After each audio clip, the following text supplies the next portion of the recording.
Vertex അല്ലെങ്കിൽ Slavia എടുക്കാൻ plan ഉണ്ടോ? 1 മിനിറ്റ് ഒന്ന് വെയിറ്റ് ചെയ്യൂ. പുതിയത് വരുന്നുണ്ട്, ഫേസ് ലിഫ്റ്റ് വരുന്നുണ്ട്. അപ്പോൾ നമുക്ക് എന്തൊക്കെയാണെന്ന് വീഡിയോയിൽ കാണാം. അപ്പോൾ ഏറ്റവും ഒടുവിൽ വേർട്ടസിൻ്റെയും സ്ലാവിയുടെയും ഫേസ് ലിഫ്റ്റ് എത്രയും പെട്ടെന്ന് മാർക്കറ്റിൽ എത്തുകയായിരിക്കും. എൻ്റെ ഒരു ഇൻസൈറ്റ് വെച്ചിട്ട് ഓഗസ്റ്റിൽ എന്തായാലും നമുക്ക് സ്ലാവിയ എക്സ്പെക്ട് ചെയ്യാവുന്നതാണ്. അപ്പോൾ പുതിയ LED DRLs, ഹെഡ്ലൈറ്റ്സ്, അതേപോലെ പുതിയ front and rear bumper, alloy wheels, അതേപോലെ കളർ ഓപ്ഷൻസ് അവരിപ്പോൾ ഓൾറെഡി ഒരു 200 എക്സിസ്റ്റിംഗ് യൂണിറ്റ്സിന് ഷിംല ഗ്രീനും സ്റ്റീൽ ഗ്രേയും കൊടുത്തിട്ടുണ്ട്. അതുകൂടാതെ തന്നെ നമുക്ക് എക്സ്ട്രാ വേറെ കളേഴ്സ് വരാൻ ചാൻസ് ഉണ്ട്. അടിപൊളി ബ്ലാക്കൊക്കെ നമുക്ക് പ്രതീക്ഷിക്കാം. അതേപോലെ ഇൻഫോർടൈൻമെൻറ്റ് സ്ക്രീന് അപ്ഡേറ്റഡ് ആയിരിക്കും, ഡിജിറ്റൽ ക്ലസ്റ്റർ അപ്ഡേറ്റഡ് ആയിരിക്കും, പ്രീമിയം ക്യാബിൻ മെറ്റീരിയൽസ് കുറച്ചുകൂടെ സോഫ്റ്റ് ടച്ച് ആയിട്ടുള്ള മെറ്റീരിയൽസ് നമുക്ക് പ്രതീക്ഷിക്കാം. അതേപോലെ സീറ്റ് അപ്പോൾസ്ട്രി അതും കുറച്ചുകൂടെ ബെറ്റർ കളേഴ്സും കാര്യങ്ങളൊക്കെ കൊണ്ടുവരാം.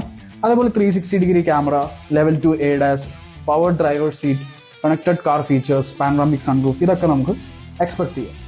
വേറെ മാറ്റങ്ങൾ നമുക്ക് AC, നമ്മൾ കുഷാക്കിൽ കണ്ട പോലെ നല്ല അടിപൊളി ഓട്ടോകാറിൻ്റെ ടെസ്റ്റ് നടത്തിയപ്പോൾ ഏറ്റവും അടിപൊളി മിഡ് സൈസ് SUV ഏറ്റവും അടിപൊളി AC ഉള്ളത് ഇപ്പോൾ കുഷാക്ക് ഉണ്ടായിരുന്നു. ആ ചീത്തപ്പേര് മാറി കിട്ടി. അതേപോലെ സെഡാൻ സെഗ്മെന്റിലും ഏറ്റവും അടിപൊളി AC നമുക്ക് പ്രതീക്ഷിക്കാം.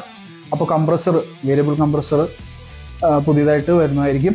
അതേപോലെ എഞ്ചിൻ സൈഡിൽ നോക്കുകയാണെങ്കിൽ നമുക്ക് 1.5 TSI തന്നെ ആയിരിക്കും. ട്യൂണിൽ കാര്യങ്ങളൊന്നും വ്യത്യാസം വരാൻ ചാൻസ് ഇല്ല. 7 സ്പീഡ് DSG തന്നെ ആയിരിക്കും. 1 ലിറ്റർ TSIന് നമുക്ക് 6 സ്പീഡ് ഓട്ടോമാറ്റിക്കിൽ നിന്ന് നമുക്ക് 8 സ്പീഡ് ട്രാൻസ്മിഷൻ, 8 സ്പീഡ് ഓട്ടോമാറ്റിക് നമുക്ക് പ്രതീക്ഷിക്കാവുന്നതാണ്. അപ്പം നല്ല ശരിയായ പ്രൈസിങ് അത് വളരെ ആവശ്യമാണ്.